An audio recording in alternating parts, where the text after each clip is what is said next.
third one, this is Lily Tinted Lip Balm in the shade of A03. 03 yan. May tulo ka shades na available.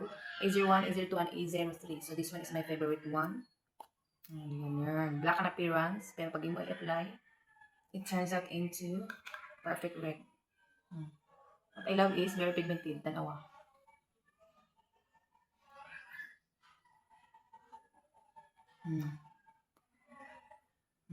Perfect. Power kadayo.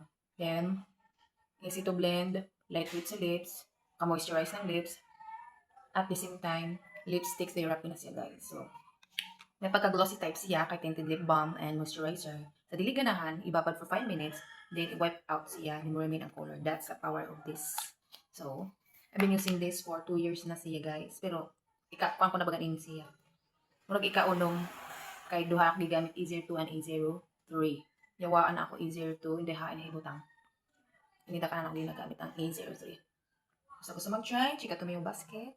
And, take note, perfect ini pang regalo ko man February 14 sa imo uyab, sa imo kuan significant woman mo, girlfriend, best friend, snake friends, plastic friends, tanan. So, chika to yung yellow basket and bye!